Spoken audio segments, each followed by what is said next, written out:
പഞ്ചാബ് ഈ നാട്ടിലുള്ള സകല ആൾക്കാർ സാമൂഹ്യ ഇവിടുത്തെ കുംഭമേളയ്ക്ക് പോയിട്ടുള്ള സകല സ്വാമിമാരെയും പിടിച്ച് ജയിലിടണ്ടേ ഇവര് ഈ പറയുന്ന സാധനമാണെങ്കിൽ ശരിയാണെങ്കിൽ? എങ്ങനെയാണ് ഈ ഭീകരതയെ നോർമലൈസ് ചെയ്യുന്നത് നോക്കും. കുംഭമേളയിൽ പോയ സന്യാസിമാരെ അറസ്റ്റ് ചെയ്യണം. കുടുംബസഹിതം അത് ഗവേഷണം ചെയ്തുകൊണ്ടിരിക്കുന്ന ഒരു മാന്യനാണ്. അത് രാഷ്ട്രീയ നേതാക്കന്മാരുടെ ഭരിക്കുന്ന കക്ഷിയുടെ ഒരു പ്രധാനപ്പെട്ട MLA-യുടെ പുത്രൻ മയക്കുമരുന്ന് ഉപയോഗത്തിൽ പിടിക്കപ്പെട്ടപ്പോൾ ഏതൊരു തരത്തിലുള്ള ആഖ്യാനങ്ങളാണ് ചമയ്ക്കപ്പെട്ടത്. ഒന്ന് പുകയ്ക്കുന്നത് അത്ര വലിയ തെറ്റാണോ എന്നാണ്. അദ്ദേഹം ഒരു മന്ത്രി കൂടിയാണ്. ഇതൊക്കെ സർവ്വസാധാരണമാണ് സഖാവേ എന്ന് പണ്ടൊരാൾ പറഞ്ഞിട്ടുണ്ട്. ഈ ഒരു ഡാറ്റ ഈസ് ദ കിങ് എന്നാണ്. സമൂഹത്തിനൊരു നേർവഴി, ഒരു നേർദിശ ചൂണ്ടിക്കാണിച്ചു കൊടുക്കാൻ വേണ്ടി ശ്രമിച്ചാൽ ഒരുപക്ഷെ വളരെ പെട്ടെന്ന് കൂടുതൽ ലൈക്കുകൾ കിട്ടി എന്ന് വരില്ല. ഈ വിഗ്രഹധ്വംസന പ്രത്യയശാസ്ത്രങ്ങൾ ഉണ്ട് എന്നുകൂടി തിരിച്ചറിയണം. ഉണ്ട് എന്ന് പറയാനുള്ള കാരണം കേവല രാഷ്ട്രീയ വിരോധം കൊണ്ട് പറയുന്നതല്ല. ഈ ഒറ്റവെട്ടിന് പറയിൽ നിൽക്കുന്നവരെല്ലാം മരിക്കുന്നത് ബാഹുബലി മാത്രമേ നടക്കൂ. കുടുംബങ്ങളിൽ നിന്നാണ് സാമൂഹ്യ അനീതി ആരംഭിക്കുന്നത്. ഈ മീൻ്റെയൊക്കെ അയലയുടെയൊക്കെ നടുത്തുണ്ടം ചേട്ടന് മാത്രമാണോ കൊടുക്കുന്നത്? ഇപ്പോൾ ഈ മീൻ അവിയലിൻ്റെ കാലഘട്ടമാണ്. ജനിതക പ്രത്യേകതകൾ കൊണ്ട് ചിലപ്പോൾ ഒരു വീട്ടിൽ തന്നെ കറുത്തവനും വെളുത്തവളും ഒക്കെ ഉണ്ടായിരുന്നു വരാം. നമുക്ക് തന്നെയാണ് വിജയം. കാരണം നമ്മൾ ആ രാമരാവണ യുദ്ധത്തിൻ്റെ രാമായണത്തിലെ ലക്ഷ്മണകുമാരനെ പോലെയാണ് നമ്മൾ ഓരോരുത്തരും. സുന്ദരമായ തലക്കെട്ടാണ്. ഒരു വ്യക്തിക്ക് ജീവിതത്തിൽ, ഒരു സംഘടനയ്ക്ക് അതിൻ്റെ പ്രവർത്തന യാത്രയിൽ ഏറ്റവും അനിവാര്യമായിട്ടുള്ള ഒന്നാണ് ലക്ഷ്യനിർദ്ധാരണം. ഒരു ലക്ഷ്യത്തെ തിരഞ്ഞെടുക്കുക, അതിനെ സ്ഥിരമാക്കുക, അതിനെ സ്വാത്മീകരിക്കുക, അതിനെ ഒരു ധ്രുവതാരം പോലെ നമ്മുടെ മുമ്പിൽ എപ്പോഴും ജ്വലിപ്പിച്ച് നിർത്തുക. Pick a target, freeze it, personalise it, polarise it. സാധാരണ പറയാറുള്ളതാണ്. നമ്മളെല്ലാവരും പാടാറുള്ള അല്ലെങ്കിൽ കേട്ടിട്ടുള്ള മാനനീയ പരമേശ്വർജിയുടെ ഒരു സുന്ദരമായ കവിതയിലെ ഒരു വരിയുണ്ട്. നമുക്ക് ലക്ഷ്യം ധ്രുവതാരം പോൽ അചഞ്ചലം ദീപ്തം. നമുക്ക് നമ്മുടെ ലക്ഷ്യം ധ്രുവതാരം പോലെ, പോൾ സ്റ്റാർ പോലെ ഏറ്റവും വെട്ടിത്തിളങ്ങുന്നതും അചഞ്ചലവുമായിട്ടുള്ള ഒന്നാണ്. അതുണ്ടെങ്കിലേ നമുക്ക് നമ്മുടെ ഈ പ്രവർത്തനത്തിൽ മാത്രമല്ല ജീവിതത്തിലും വിജയം നേടാൻ സാധിക്കുകയുള്ളൂ. അങ്ങനെ സാമൂഹ്യ പ്രവർത്തനത്തിലെ ഒരു പ്രധാനപ്പെട്ട മേഖലയിൽ ഇടപെടാൻ സ്വയം തീരുമാനിച്ച് അതിൽ കഴിവുകൾ നൈപുണി നേടുന്നതിന് വേണ്ടി ശ്രമിക്കുന്ന നമുക്ക് ഓരോരുത്തർക്കും അനിവാര്യമാണ് ഈ ലക്ഷ്യം എന്ന വസ്തുത.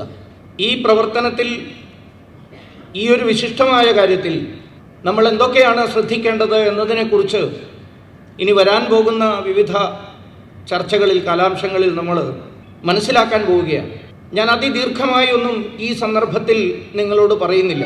കാരണം ഒരു ഉദ്ഘാടന സഭയിൽ ആവശ്യമായ എല്ലാ കാര്യങ്ങളും സ്വാഗത പ്രസംഗകനും അതേപോലെ തന്നെ അധ്യക്ഷ പ്രസംഗത്തിലും അതേപോലെ ഉദ്ഘാടന പ്രസംഗത്തിലും നമ്മുടെ മുമ്പിൽ അവതരിപ്പിക്കപ്പെട്ട് കഴിഞ്ഞിരിക്കുകയാണ്. ശ്രീമാൻ നരേന്ദ്രജി പറഞ്ഞ ഡാറ്റയുടെ ആ മൈൻഡ് ബോഗ്ലിംഗ് കണക്കുകൾ, വിഭ്രാമകമായ വേഗതയിൽ എങ്ങനെയാണ് ഡാറ്റ അതിൻ്റെ വാഴ്ച. ഡാറ്റയെക്കുറിച്ച് പറയുന്ന ഡാറ്റ ഈസ് ദ കിങ് എന്നാണ്. ഡാറ്റ ഈസ് ദ എംപറർ എന്ന് പറഞ്ഞാലും ശരിയാണ്.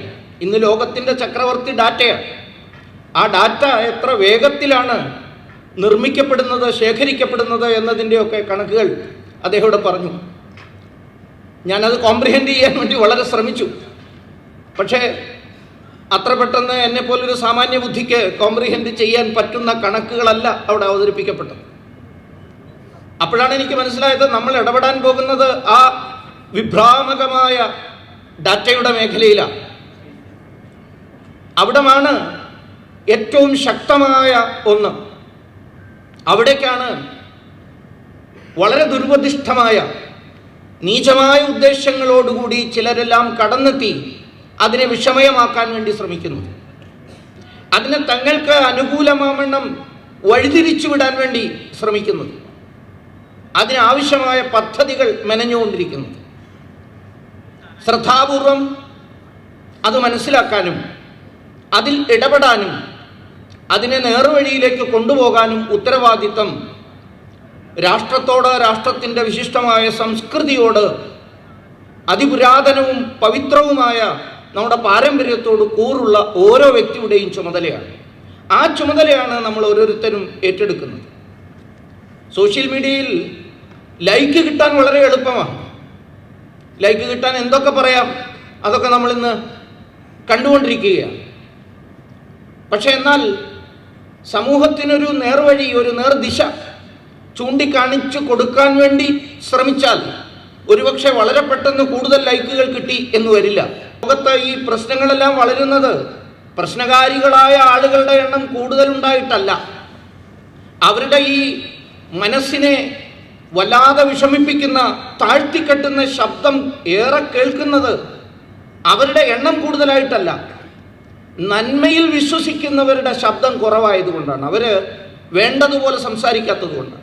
സംഘത്തിൻ്റെ പ്രചാര വിഭാഗത്തിലൂടെ സോഷ്യൽ മീഡിയ മേഖലയിൽ പ്രവർത്തിക്കാൻ നിശ്ചയിച്ച നമ്മളുടെ പ്രധാനപ്പെട്ട ലക്ഷ്യം മനസ്സിൽ നന്മയുള്ള അത്തരം ആളുകളെ മുഴുവൻ എണ്ണം ഈ മേഖലയിൽ വർദ്ധിപ്പിക്കുക എന്നതാണ്. അതിനുവേണ്ടി നമ്മൾ ഓരോരുത്തരും പരിശ്രമിക്കണം. അത്തരം പരിശ്രമം നടത്തുമ്പോൾ മുഖ്യമായും 2 ഘടകങ്ങളാണ് നമ്മുടെ മുന്നിൽ പ്രവർത്തനത്തിന് വേണ്ടിയിട്ടുള്ളത്. 2 മേഖലയിലാണ് പ്രവർത്തിക്കുന്നത്. നമ്മുടെ പ്രാചീന ആചാര്യന്മാർ പറയും, അന്നും ഉണ്ടായിരുന്നു ഇതേപോലുള്ള കാര്യങ്ങൾ. അതുകൊണ്ട് അവരന്നേ തന്നെ കൃത്യമായി പറഞ്ഞു വെച്ചിട്ടുണ്ട്, ഖണ്ഡനവും മണ്ഡനവും. ഖണ്ഡൻ ഔർ മണ്ഡൻ എന്ന് പറയും. ഖണ്ഡൻ എന്ന് പറഞ്ഞാൽ ഇവിടെ ചർച്ച ചെയ്യപ്പെട്ട, നേരത്തെ സാറ് നമ്മളെ ഒരു ഓഡിയോ ക്ലിപ്പൊക്കെ കേൾപ്പിച്ചു, ഇതേപോലുള്ള വസ്തുതകൾ, അതിന് കാരണമായിട്ടുള്ള തെറ്റായ പ്രചരണങ്ങൾ. ആ 2 കൃഷിക്കാർ ചർച്ച ചെയ്തത്, അവരെ വേദനിപ്പിക്കുന്നത് തെറ്റായ പ്രചരണത്തിനെതിരായിട്ട്, വേണ്ടത് ചെയ്യാതെ തെറ്റായ പ്രചരണം നടത്തുന്ന ഭരണകൂടത്തെക്കുറിച്ചൊക്കെയാണ് പറഞ്ഞത്. അപ്പോൾ ആ തെറ്റായ പ്രചരണങ്ങളെ ഇവിടെ ആവർത്തിച്ച് കേൾക്കുന്ന ഒരു പദമുണ്ട്, നരേറ്റീവ്. ആ ഫേക്ക് നരേറ്റീവുകളെ ഖണ്ഡിക്കേണ്ടത് ആവശ്യമാണ്. ഖണ്ഡിക്കാൻ ആവശ്യമായ കഴിവ് നമ്മൾ സമ്പാദിക്കണം. അതിന് ഈ വിരുദ്ധ ആശയങ്ങൾ ഏതെല്ലാമാണെന്ന് ആഴത്തിൽ പഠിക്കേണ്ടതായിട്ടും വരും. പലരും ചോദിക്കാറുണ്ട്, എന്തിനാണ് ഈ വിരുദ്ധാശയങ്ങളെക്കുറിച്ച് നമ്മൾ പഠിക്കുന്നത്? നമ്മൾ ശരിയായ ദിശയിൽ മാത്രം പോയാൽ പോരെ, നമ്മൾ ശരി മാത്രം പഠിച്ചാൽ പോരെ, എന്തിനാണ് ഇതിനെക്കുറിച്ചൊക്കെ പറയുന്നത് എന്ന് ചിലർ ചോദിക്കും. അത് നമ്മുടെ ഒരു ഭാരതീയ സനാതന സംസ്കൃതിയുടെ ഒരു പ്രത്യേകതയാണ്. എപ്പോഴും നമ്മൾ നന്മ മാത്രമേ കാണൂ. അതുകൊണ്ട് എന്തിനാണ് കൾച്ചറൽ മാർക്സിസത്തെക്കുറിച്ച് സംസാരിക്കുന്നത്? എന്തിനാണ് വോക്കിസത്തെക്കുറിച്ച് പഠിക്കാൻ ശ്രമിക്കുന്നത്? എന്തിനാണ് ഗ്ലോബൽ മാർക്കറ്റ് ഫോഴ്സസിൻ്റെ പ്രവർത്തനത്തെക്കുറിച്ച് ഇത്ര ആഴത്തിൽ പഠിക്കുന്നത്? ആയിരക്കണക്കിന് വർഷങ്ങൾക്ക് മുമ്പ് ഇതേപോലത്തെ ഒരു സാഹചര്യത്തെ നേരിട്ടത് കൊണ്ടാവാം പൂജ്യ ഭർതൃഹരി തൻ്റെ വാക്യമതീയത്തിൽ എഴുതുന്നുണ്ട്, പ്രജ്ഞാവിവേകം ലഭതേ. പ്രജ്ഞയും വിവേകവും ലഭിക്കുന്നത് എപ്പോഴാണ്? അത് പര ആശയങ്ങൾ കൂടി ആഴത്തിൽ പഠിക്കുമ്പോഴാണ്. അദ്ദേഹം ചോദിക്കുന്നു, സ്വന്തം ആശയം മാത്രം പഠിച്ച് അതിൽ മാത്രം ഒതുങ്ങിക്കൂടിയാൽ ശക്യമുന്നേതും സ്വധർമ്മമനുധാവത, എവിടെയാണ് നമ്മൾ എത്തിച്ചേരാൻ പോകുന്നത്? അതുകൊണ്ട് ഖണ്ഡന കാര്യം ചെയ്യണമെങ്കിൽ ഈ എതിരാശയങ്ങളെക്കുറിച്ച് ആഴത്തിൽ നമ്മൾ മനസ്സിലാക്കണം. അവരുടെ ഭാഷ പഠിക്കേണ്ടതുണ്ട്. അതൊരു പ്രത്യേകതരം ഭാഷയാണ്.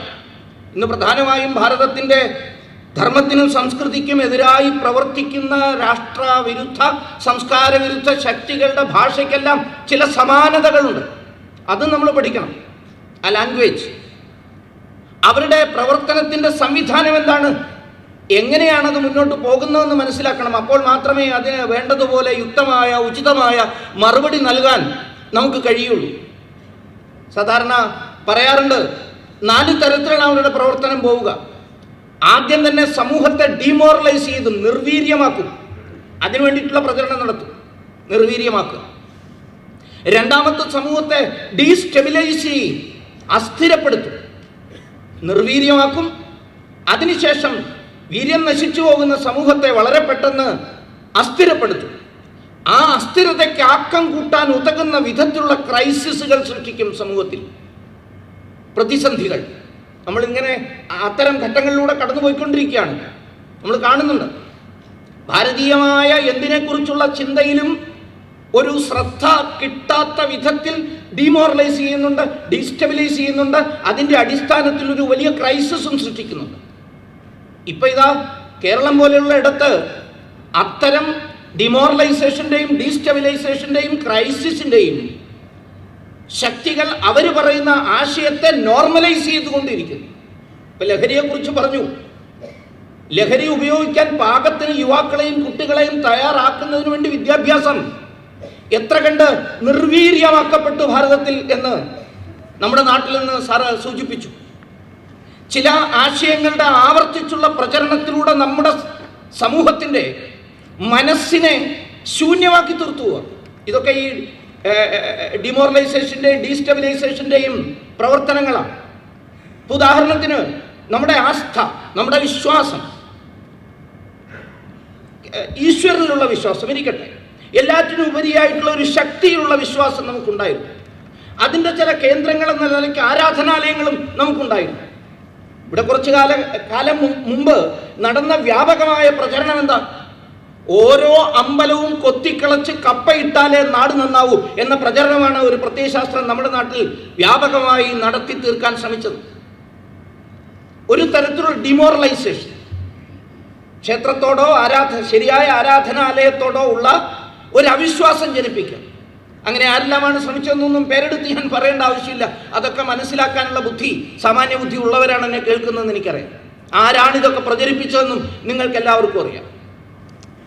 ഇങ്ങനെ നമ്മുടെ മനസ്സിലുള്ള വിശ്വാസങ്ങളുടെ വിശുദ്ധ വിഗ്രഹങ്ങളെ തകർത്തെറിയുന്നത് വഴിക്ക് മനസ്സ് ശൂന്യമാക്കപ്പെടുകയാണ്. ശൂന്യമാക്കപ്പെടുന്ന ഇടം പ്രകൃതി ഒരിക്കലും അതേപോലെ നിലനിൽക്കാൻ അനുവദിക്കില്ല. നല്ലതുകൊണ്ട് അതിനെ റീപ്ലേസ് ചെയ്തില്ല എങ്കിൽ തീയതുകൊണ്ട് അതിനെ പ്രകൃതി റീപ്ലേസ് ചെയ്യും. അതുകൊണ്ടാണ് പറയാറുള്ളത്, നേച്ചർ അബോർസ് വാക്വം. ശൂന്യതയെ പ്രകൃതി വെറുക്കുന്നു. ശൂന്യതയ്ക്ക് കാരണമായിട്ടുള്ള വിഗ്രഹധ്വംസനങ്ങൾ നടത്തി, ഞാൻ വിഗ്രഹധ്വംസനം എന്ന് പറയുമ്പോൾ ഒരു പ്രയോഗമെന്ന നിലയ്ക്കാണ് പറയുന്നത്, അമ്പലത്തിലെ ക്ഷേത്രത്തിലെ പ്രതിമയെ തകർക്കുകയോ കത്തിക്കുകയോ ചെയ്തതിനെ മാത്രമല്ല, നമ്മുടെ മനസ്സിലുള്ള വിശുദ്ധങ്ങളായ വിശ്വാസങ്ങളുടെ പ്രതിമകളെ തകർത്ത് അവിടെ ഉണ്ടാക്കി തീർത്ത ശൂന്യത, അത് അതേപോലെ നിലനിർത്തിയത് വഴിക്ക് പ്രകൃതി തന്നെ അതിൻ്റെ ഉള്ളിലേക്കാണ് അസ്തിത്വവാദത്തിൻ്റെയും നൈരാശ്യത്തിൻ്റെയും ആത്മഹത്യാ പ്രവണതയുടെയും മയക്കുമരുന്ന് ഉപയോഗത്തിൻ്റെതുമായിട്ടുള്ള വലിയൊരു ക്രൈസിസ് സൃഷ്ടിച്ചു. നമ്മളെ അതിലേക്ക് കൊണ്ടുചെന്ന് എത്തിക്കായിരുന്നു. അതിൻ്റെ വേരുകൾ നമ്മൾ ഈ കഴിഞ്ഞ 1 വർഷം മുമ്പോ 2 വർഷം മുമ്പോ അല്ലെ 10 വർഷം മുമ്പോ നടന്ന ചില MDMA കയറ്റുമതിയുമായിട്ടോ ഇറക്കുമതിയായിട്ടോ അല്ല ബന്ധിപ്പിച്ച് ചിന്തിക്കേണ്ടത്. അതിൻ്റെ പിന്നിൽ ഈ വിഗ്രഹധ്വംസന പ്രത്യയശാസ്ത്രങ്ങൾ ഉണ്ട് എന്നുകൂടി തിരിച്ചറിയണം. ഉണ്ട് എന്ന് പറയാനുള്ള കാരണം കേവല രാഷ്ട്രീയ വിരോധം കൊണ്ട് പറയുന്നതല്ല. അതിന് കാരണങ്ങളുണ്ട്, തെളിവുകളുണ്ട്. ഇപ്പം നോക്കൂ, ഇതിനെ നോർമലൈസ് ചെയ്യുന്നവരാരാ? ഉദാഹരണത്തിന് ഏറ്റവും നമ്മൾ ഇന്ന് ചർച്ചയ്ക്കെടുക്കുന്ന പ്രധാനപ്പെട്ട വിഷയമാണല്ലോ ലഹരി. അതുകൊണ്ടാണ് സാർ ഇവിടെ ആ ലഹരിയെക്കുറിച്ചുള്ള ഓഡിയോ ക്ലിപ്പ് നമ്മളെ കേൾപ്പിച്ചത്. ആ ലഹരിയെക്കുറിച്ച് തന്നെ നോക്കൂ. രാഷ്ട്രീയ നേതാക്കന്മാരുടെ, ഭരിക്കുന്ന കക്ഷിയുടെ ഒരു പ്രധാനപ്പെട്ട MLA-യുടെ പുത്രൻ മയക്കുമരുന്ന് ഉപയോഗത്തിൽ പിടിക്കപ്പെട്ടപ്പോൾ ഏതൊരു തരത്തിലുള്ള വ്യാഖ്യാനങ്ങളാണ്, ആഖ്യാനങ്ങളാണ് ചമയ്ക്കപ്പെട്ടത്. അത് തെറ്റിദ്ധരിച്ചു പോയതാണെന്നോ, പിന്നെ ഒരു പ്രധാനപ്പെട്ട രാഷ്ട്രീയ നേതാവ് അതിനെക്കുറിച്ച് പറഞ്ഞെന്താ, ഒന്ന് പുകയ്ക്കുന്നത് അത്ര വലിയ തെറ്റാണോ എന്നാണ്. അദ്ദേഹം ഒരു മന്ത്രി കൂടിയാണ്. ഇതിനെയാണ് ഞാൻ പറഞ്ഞത് നോർമലൈസ് ചെയ്യുക എന്ന്. ഞാനും ഒരു ഓഡിയോ ക്ലിപ്പ് കേൾപ്പിക്കാൻ നിങ്ങളെ കൊണ്ടുവന്നിരുന്നു. ഒരെണ്ണം ദീർഘമായിട്ട് കേട്ടതുകൊണ്ട് നിങ്ങൾക്ക് എത്ര സഹിക്കാൻ കഴിയുമെന്ന് എനിക്കറിയില്ല. ഞാൻ ഈ കേൾപ്പിക്കാൻ പോകുന്നത് അദ്ദേഹം കേൾപ്പിച്ചതുപോലുള്ള ഒരു സകാരാത്മകമായ ഒന്നല്ല, ഒരല്പം ഈ നോർമലൈസേഷന്റെ പ്രകൃതിയാണ്.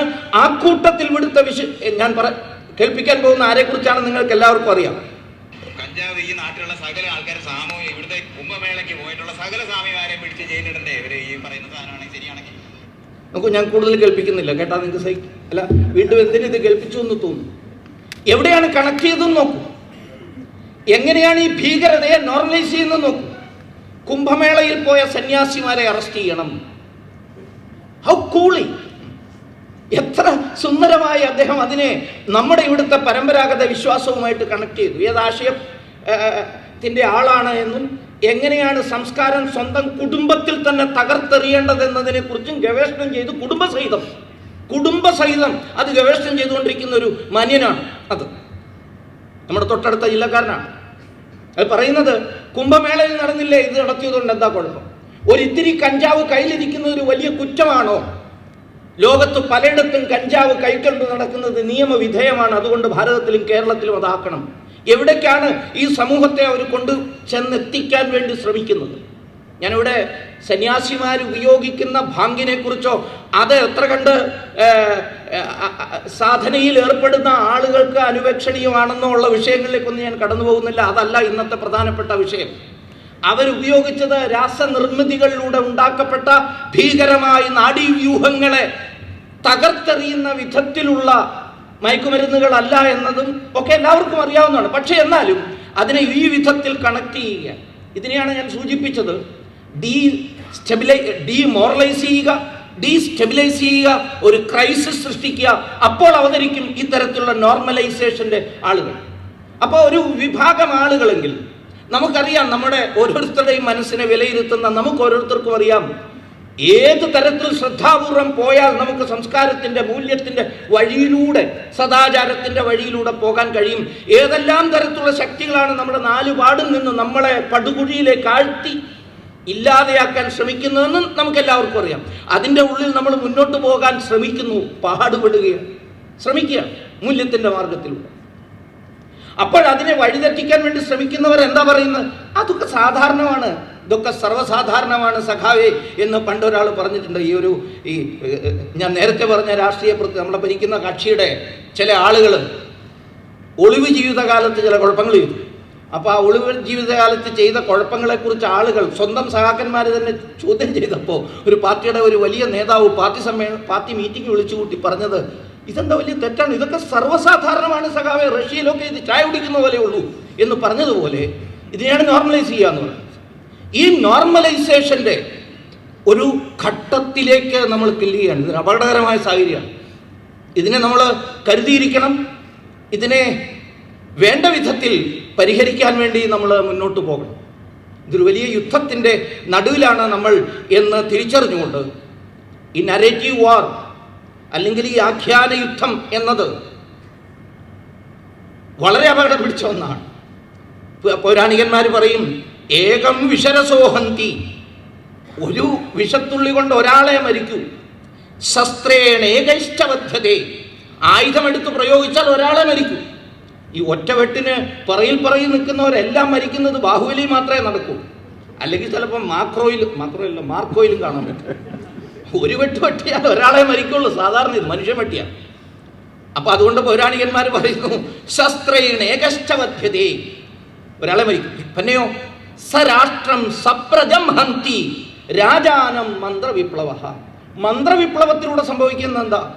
രാഷ്ട്രം, പ്രജ, രാജാവ് എല്ലാവരും ഒരുമിച്ച് നശിക്കും. അതിനു വേണ്ടിയിട്ടുള്ള ശ്രമമാണ്. ആയുധമെടുത്ത പടയാളികളെ അതിർത്തി കടത്തി വിടാതെ തന്നെ ചെയ്യുന്നു ഭാരതത്തിൽ. ഇത് ചെയ്യുന്നു എന്നത് എങ്ങനെയാണ് മനസ്സിലാക്കേണ്ടത്? അതിനു വേണ്ടിയിട്ടാണ് ഞാൻ നേരത്തെ സൂചിപ്പിച്ചത്, പഠനം ആവശ്യമാണ്. അത് തിരിച്ചറിയേണ്ടതിന് വളരെയേറെ അത്യാവശ്യമാണ്. സമൂഹത്തെ ഏതെല്ലാം വിധത്തിലാണ് തെറ്റായ മാർഗത്തിലൂടെ നയിക്കാൻ വേണ്ടി ശ്രമിക്കുന്നത് എന്ന് നമ്മൾ ഓരോരുത്തരും തിരിച്ചറിയണം. നാഷണൽ എഡ്യൂക്കേഷൻ പോളിസി നമ്മളെല്ലാവരും ആഹ്ലാദത്തോടെ, അഭിമാനത്തോടെ വരവേറ്റ ഒന്നാണ് 2020 NEP. സിലബസ് നിർമ്മാണത്തിൻ്റെ 3ാം ഘട്ടത്തിലേക്ക് പ്രവേശിക്കുന്നതിന് മുമ്പുള്ള കരിക്കുലം ഫ്രെയിംവർക്കിൻ്റെ നിർമ്മാണ ദശയിലാണിപ്പോൾ. ഞാൻ അതിൻ്റെ ഒരു ഉദാഹരണം പറയാം, ഏതെല്ലാം വിധത്തിലാണ് ഈ അക്രമം കടന്നു വരുന്നത് നമ്മുടെ ഉള്ളിലേക്കെന്ന്. കരിക്കുലം ഫ്രെയിംവർക്കുമായിട്ട് ബന്ധപ്പെട്ട് പൊളിറ്റിക്കൽ സയൻസിൻ്റെ 8ാം ക്ലാസ്സിൽ ഗോകുമാർ സാറിൻ്റെയൊക്കെ വിഷയമാണ്. പക്ഷെ അദ്ദേഹം സ്കൂളിലെ കുട്ടികളെല്ലാം പഠിപ്പിക്കുന്ന കോളേജിലാണ്. സ്കൂൾ കുട്ടികളെ പഠിപ്പിക്കുന്ന പൊളിറ്റിക്കൽ സയൻസിൻ്റെ 8ാം ക്ലാസ്സിലെ പാഠപുസ്തകത്തിന് ആവശ്യമായ കരിക്കുലം ഫ്രെയിംവർക്ക് തയ്യാറാക്കിയ സംഘം ആരാണെന്ന് എനിക്കറിയില്ല. അതിൻ്റെ ആ ഗൈഡ് വായിക്കാനിടയായി. അതിലൊരു പാഠഭാഗം സോഷ്യൽ ഇൻജസ്റ്റിസ് ആൻഡ് ഡിസ്ക്രിമിനേഷൻ എന്ന പാഠഭാഗമാണ്. 3ാമത്തെ 4ാമത്തെ പാഠഭാഗം. ഇതാരെ പഠിപ്പിക്കാനുള്ളതാണ്? മറക്കരുത്, 8ാം ക്ലാസ് 11, 12, 13 വയസ്സുള്ള കുട്ടികളെ. അതിൻ്റെ ആദ്യ വാചകം എന്താണെന്നറിയാം? ആരാണിത് എഴുതിയതെന്ന് എനിക്കറിയില്ല.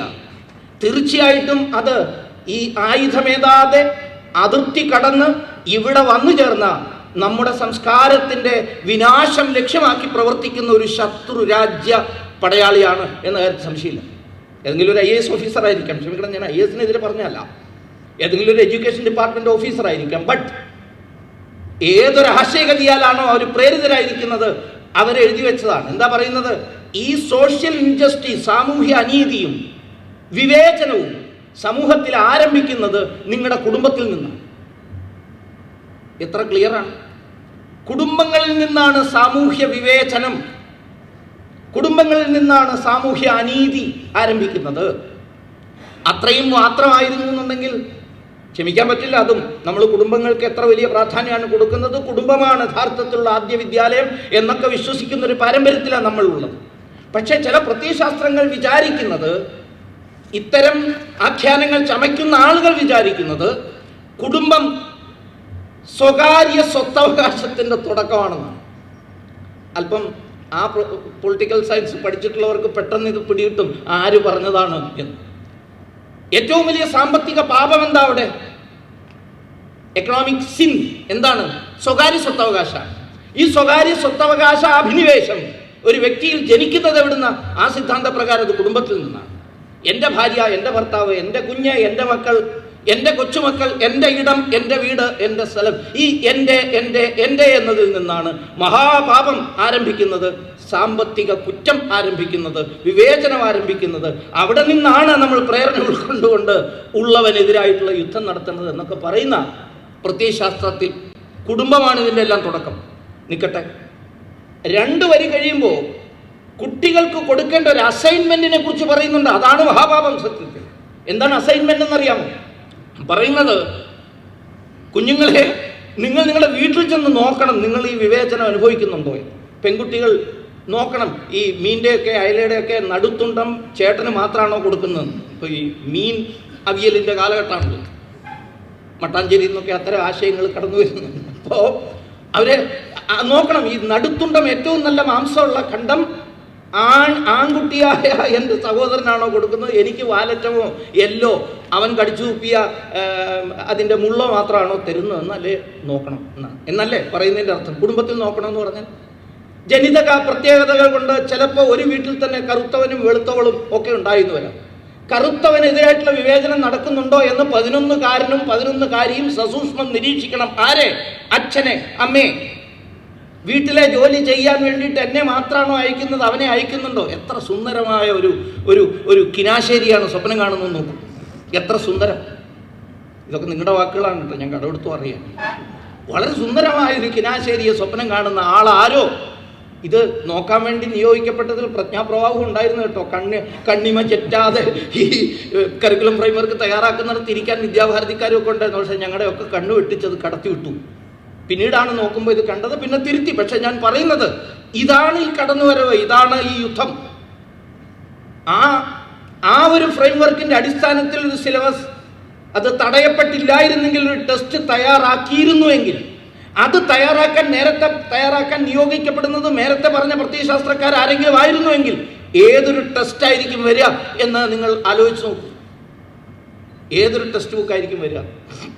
അപ്പൊ കണ്ണിമ തെറ്റാതെ കാവലിരിക്കാൻ നമ്മൾ ഓരോരുത്തരും ഉത്തരവാദിത്തപ്പെട്ടവരാണ്. അതിനു വേണ്ടിയിട്ടുള്ള തയ്യാറെടുപ്പ് നമ്മൾ ഓരോരുത്തരും നടത്തണം. അതിൽ ഞാനീ പറഞ്ഞ ഖണ്ഡനത്തിന് വേണ്ടിയിട്ടുള്ള തയ്യാറെടുപ്പ്, ഒപ്പം നമ്മുടെ അടിസ്ഥാനപരമായ ആശയം, അതിനു വേണ്ടിയിട്ടുള്ള മണ്ഡനം, അതിനു വേണ്ടിയിട്ടുള്ള പഠനവും, ഈ രണ്ടും ഒരുപോലെ നടത്തി മുന്നോട്ട് പോകാൻ നമുക്ക് കഴിയണം. കാരണം ഇതൊരു വൈചാരിക പ്രവർത്തനമാണ്, ഒരു ഇൻ്റലക്ച്വൽ ആക്ടിവിറ്റി കൂടിയാണ്. കേവലം ഒരു റിയാക്ഷണറി ആക്ടിവിറ്റി അല്ല സാമൂഹ്യ മാധ്യമ പ്രവർത്തനം, അതൊരു ഇൻ്റലക്ച്വൽ ആക്ടിവിറ്റി കൂടിയാണ്. അതിനു വേണ്ടിയിട്ടുള്ള ടീം കൂടി തയ്യാറാക്കി നമുക്ക് മുന്നോട്ട് പോകണം. കാരണം നമ്മൾ മുന്നിൽ വയ്ക്കുന്നത്, നമ്മൾ മുന്നിൽ കാണുന്നത് നമ്മുടെ ചുറ്റുവട്ടം മാത്രമല്ല. ഈ കാലത്ത് നമ്മൾ സ്വപ്നം കാണേണ്ടത്, നമ്മൾ മുന്നിൽ കാണേണ്ടത് സമ്പൂർണ്ണ ലോകത്തിലുമുള്ള ഭാരതീയ സംസ്കൃതിയുടെ വിജയമാണ്, വിജയ ആഘോഷമാണ്. ആ ഒരു അമൃതകാലത്തിലാണ് നമ്മൾ പ്രവേശിച്ചിട്ടുള്ളത്. നാം ലക്ഷ്യം വയ്ക്കുന്നത് 2047 അപ്പോൾ നമ്മൾ തീർച്ചയായിട്ടും നമുക്ക് നമ്മുടെ ശംഖത്തെ അതിഗംഭീരമായ അത്യുച്ചത്തിൽ മുഴക്കണം, ലോകം മുഴുവൻ കേൾക്കും വിധത്തിൽ മുഴക്കണം. ഞാൻ ഈ പർട്ടിക്കുലർ പ്രയോഗം നടത്തിയത് സത്യത്തിൽ എൻ്റെ അല്ല, ഗയാനക്കാരിയായിട്ടുള്ള ഒരു യുവതി യുവ എം പി അവർ 3 വർഷം മുമ്പ് ഭാരതം സന്ദർശിച്ച യുവ നേതാക്കന്മാരുടെ കൂട്ടത്തിലുണ്ടായിരുന്നൊരു കുട്ടിയാണ്. നല്ല കോളേജ് വിദ്യാർത്ഥികൾ, പ്രതിഭാശാലികളായ യുവശാസ്ത്രജ്ഞന്മാരെയൊക്കെ രാഷ്ട്രീയക്കാരെയൊക്കെ നമ്മൾ ക്ഷണിച്ചു വരുത്തി ICCRന്റെ ആഭിമുഖ്യത്തിൽ ഭാരതം മുഴുവൻ ഒരു സന്ദർശനം നടത്താൻ വേണ്ടി. ഏതായിരുന്നു ആ ഘട്ടമെന്ന് നിങ്ങൾക്ക് എല്ലാവർക്കും അറിയാം. ഭാരതത്തിൻ്റെ സ്വാതന്ത്ര്യത്തിൻ്റെ 75ാം വർഷാഘോഷത്തിൻ്റെ സന്ദർഭമാണ്. ഇങ്ങനെ ലോകത്തിൻ്റെ വിവിധ ഭാഗങ്ങളിലെ യുവ നേതാക്കന്മാരെ വിളിച്ചു വരുത്തി അവരെല്ലായിടത്തും സന്ദർശിച്ച ഒരു മാസം കഴിഞ്ഞപ്പോൾ ICCR ഇവരുടെ ഒരു യോഗം നടത്തി അവരുടെ ഒരു അഭിപ്രായ പ്രകടനത്തിൻ്റെ അവസരമൊരുക്കി. ആ സമയത്ത് ഗയാനക്കാരിയായ ഒരു യുവ MP ആ കുട്ടി പറഞ്ഞത്, India has to blow its trumpet more loudly to the world. ഭാരതം ലോകത്തോട് അതിൻ്റെ ശംഖം അത്യുച്ചത്തിൽ മുഴക്കണം എന്ന് പറഞ്ഞാൽ നാം നമ്മുടെ നരേറ്റീവ്, ഭാരതത്തിൻ്റെ യഥാർത്ഥ നരേറ്റീവ് മുഴക്കാൻ തയ്യാറാവണം. അത് ചെയ്യുന്നുണ്ട്, ചെയ്തു തുടങ്ങിയിട്ടുണ്ട്.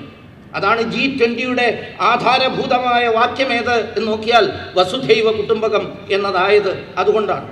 നേരത്തെ ഇവിടെ പറഞ്ഞ ആ മരുന്നുകളൊക്കെ ലോകത്തിൻ്റെ എല്ലാ ഭാഗങ്ങളിലേക്കും കയറ്റുമതി ചെയ്യുമ്പോൾ നമ്മൾ ആ വിമാനത്തിൽ എഴുതി വെച്ചത് ഒരാളും രോഗികളാകരുത് എന്നാണ്. സർവേ സന്തു നിരാമയ എന്നാണ്. ഇത് നമ്മുടെ ലോകത്തോടുള്ള സന്ദേശം. അപ്പോൾ ഇന്ന് സോഷ്യൽ മീഡിയ ആക്ടിവിസത്തിൽ ഇടപെടുന്ന ആളുകൾ അവർ ഈ രണ്ട് മേഖലയിലും ഒരുപോലെ പ്രവർത്തിക്കണം. കേരളത്തിനും ഭാരതത്തിനും എതിരായി നടക്കുന്ന പ്രവർത്തനങ്ങളെ തടുക്കുകയും ചെറുക്കുകയും തകർക്കുകയും ചെയ്യുന്നതോടൊപ്പം ഭാവാത്മകമായ നമ്മുടെ ഭാരതത്തിൻ്റെ സനാതന ധർമ്മത്തിൻ്റെ സംസ്കൃതിയുടെ സന്ദേശം ലോകത്തിൽ മുഴുവൻ എത്തിക്കാൻ വേണ്ടി നമുക്ക് പ്രവർത്തിക്കേണ്ടതുണ്ട്. ആ പ്രവർത്തനമാണ് നമ്മൾ ഓരോരുത്തരും ഏറ്റെടുത്തത്. അതുകൊണ്ടാണ് ലക്ഷ്യയുടെ പ്രവർത്തനത്തിൻ്റെ മുഖ്യ ലക്ഷ്യയുടെ ലക്ഷ്യങ്ങളായി പറഞ്ഞിട്ടുള്ളത് വ്യക്തിയിൽ സാമൂഹ്യ അവബോധം സൃഷ്ടിക്കുക, സോഷ്യൽ അവയർനെസ് സൃഷ്ടിക്കുക. അത് നമ്മുടെ ഉത്തരവാദിത്തമാണ്. ഒരു പൊതുവായ അഭിപ്രായ സൃഷ്ടിയും രാഷ്ട്രാനുകൂലമായ, സംസ്കാരാനുകൂലമായ, മനുഷ്യാനുകൂലമായ, നമ്മൾ മുന്നോട്ട് വയ്ക്കുന്നത് എന്തും മാനവധർമ്മത്തിന് വേണ്ടിയിട്ടാണ്. അതുകൊണ്ട് മനുഷ്യാനുകൂലമായ, സാമൂഹ്യാനുകൂലമായ ഒരു അഭിപ്രായ സൃഷ്ടിയും അതിൻ്റെ ഏകീകരണവും രണ്ടാമത്തെ നമ്മുടെ ലക്ഷ്യമാണ്. മൂന്നാമത്തത്, ഈ ഭാരതത്തിൻ്റെ ഉള്ളിൽ സാമൂഹ്യ സമരസതയ്ക്കും നീതിക്കും വേണ്ടിയിട്ടുള്ള പോരാട്ടം നടത്താൻ ജനങ്ങളെ പ്രേരിപ്പിക്കാൻ നമുക്ക് കഴിയണം.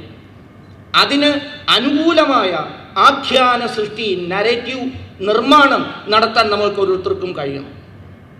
അതിനോടൊപ്പം പറഞ്ഞു കഴിഞ്ഞു, വിരുദ്ധാഖ്യാനങ്ങളെ, ബദലാഖ്യാനങ്ങളെ പഠിച്ച് മനസ്സിലാക്കി എതിർത്ത് പരാജയപ്പെടുത്താൻ നമുക്ക് കഴിയേണ്ടതുണ്ട്. അതിന് നമുക്ക് സാധിക്കും. കാരണം നമ്മൾ മുന്നോട്ട് വയ്ക്കുന്നത് സത്യത്തിൻ്റെ ദർശനത്തെയാണ്. നമ്മൾ നിഷേധാത്മകമായ ദർശനത്തെ അല്ല, വിഭജിക്കുന്ന ദർശനമല്ല, സംയോജിപ്പിക്കുന്ന സത്യദർശനമാണ് നമ്മൾ മുന്നോട്ട് വയ്ക്കുന്നത്. അതാണ് ഭാരതത്തിൻ്റെ, നമ്മുടെ സംസ്കൃതിയുടെ പ്രത്യേകത. ആ ഉറച്ച ആത്മവിശ്വാസം നമുക്ക് ഉള്ളതുകൊണ്ട്, അന്തിമ വിജയം നമ്മുടേത് തന്നെയാണ്. വരാൻ പോകുന്ന കാലത്ത് തീർച്ചയായിട്ടും പ്രതീക്ഷിക്കണം വളരെ വലിയ ആക്രമണങ്ങൾ ഈ മേഖലയിൽ. വൈചാരിക ബോംബുകൾ, വൈചാരിക ആണവ ബോംബുകളിലും ഭീകരമായ സ്ഫോടക ശേഷിയുള്ള വസ്തുക്കൾ ഭാരതത്തിന് നേരെ ഉണ്ടാകാനുള്ള എല്ലാവിധ സാധ്യതകളുമുണ്ട്. അപ്പോൾ അതിനെ പ്രതിരോധിക്കണമെങ്കിൽ, ആ യുദ്ധത്തിൽ നമുക്ക് വിജയിക്കാൻ കഴിയണമെങ്കിൽ നമ്മൾ ഈ തരത്തിൽ പൂർണ്ണമായ പഠനത്തോടുകൂടി, കൃത്യമായ നിരീക്ഷണത്തിൽ കാര്യങ്ങളെ മനസ്സിലാക്കി നമ്മുടെ തത്വങ്ങളെ മുന്നോട്ട് വയ്ക്കാൻ നമുക്ക് ഓരോരുത്തർക്കും കഴിയണം. യാതൊരു സംശയം വേണ്ട. പലപ്പോഴും ഉദ്ധരിച്ചിട്ടുള്ളതാണ്. ഈ ഇരിക്കുന്നതിൽ പലരും പലവട്ടം കേട്ടിട്ടുള്ളതുമാകാം. ഇനി എന്തെങ്കിലും ശേഷിക്കുന്നുണ്ടെങ്കിൽ വൈകുന്നേരം സമയം കിട്ടുമെങ്കിൽ പറയാം. പക്ഷേ ഏതായാലും നമുക്ക് തന്നെയാണ് വിജയം. കാരണം നമ്മൾ ആ രാമരാവണ യുദ്ധത്തിൻ്റെ രാമായണത്തിലെ ലക്ഷ്മണകുമാരനെ പോലെയാണ് നമ്മൾ ഓരോരുത്തരും. അദ്ദേഹത്തിന് ഉറച്ച ബോധ്യമുണ്ടായിരുന്നു. ധർമാത്മാ സത്യസന്ധശ്ച രാമോ ദാശരഥിർയതി പൗരുഷേചാ പ്രതിദ്വന്ദ്വസ്ഥ ശരൈനം ജഹി രാവണി. ഈ രാവണന്റെ പുത്രനായ ഇന്ദ്രജിത്തിനെ കൊന്നു ആ ശരമേ എന്ന് പറഞ്ഞ് ലക്ഷ്മണൻ എടുത്തുപയോഗിക്കുന്ന ആ ശരത്തിന് അദ്ദേഹം അഭിമന്ത്രിച്ചയക്കുന്നത് നാരായണ മന്ത്രമോ വാരുണ മന്ത്രമോ വായുമന്ത്രമോ ഒന്നുമല്ല. അദ്ദേഹം ജപിക്കുന്നത് രാമമന്ത്രമാണ്. എന്താ പറയുന്നത്? ധർമാത്മാ സത്യസന്ധശ്ച, എൻ്റെ ജ്യേഷ്ഠനായ രാമൻ ധർമാത്മാവും, സംശയിക്കേണ്ടതില്ല ധർമാത്മാവാണ്, എന്നാലും ധർമാത്മാവാണെങ്കിൽ, സത്യസന്ധനാണെങ്കിൽ, ദശരഥ പുത്രനായ എൻ്റെ ജ്യേഷ്ഠൻ ഇത്ര കണ്ട് ശ്രേഷ്ഠനാണ് എങ്കിൽ പോയി കൊന്ന് വെന്ന് തിരിച്ചു വാ ശരമേ എന്ന് പറഞ്ഞുകൊണ്ടാണ് അദ്ദേഹം അന്തിമ യുദ്ധത്തിൽ ഇന്ദ്രജിത്തിനെതിരായി ആയുധപ്രയോഗം നടത്തുന്നത്. ഇതേപോലൊരു ആയുധപ്രയോഗത്തിന് നമ്മൾ തയ്യാറെടുക്കണം. സത്യത്തിൽ അവിടെ നമ്മുടെ ലക്ഷ്യം ഞാൻ പറഞ്ഞു, 2 തലത്തിലും 2 ഡയമെൻഷനിലൂടെയും നമുക്ക് വർക്ക് ചെയ്യേണ്ടി വരും. അത് ഖണ്ഡനത്തിൻ്റെയും മണ്ഡനത്തിൻ്റെയുമാണ്. ഖണ്ഡനം ഇവിടെ രാഷ്ട്രവിരുദ്ധമായ ആശയങ്ങൾക്കെതിരായിട്ടുള്ള പോരാട്ടത്തിൻ്റെതാണ് എങ്കിൽ മണ്ഡനം ലോകത്ത് മുഴുവൻ ഈ ഭാരതീയ ദർശനത്തിൻ്റെ വ്യാപ്തിക്കും വിജയത്തിനും വൈജയന്തി പാറിക്കളിപ്പിക്കാൻ വേണ്ടിയിട്ടുള്ളതാണ്. വിജയം നമ്മുടെ തന്നെയാണ്. നമസ്കാരം. വന്ദേ മാതരം.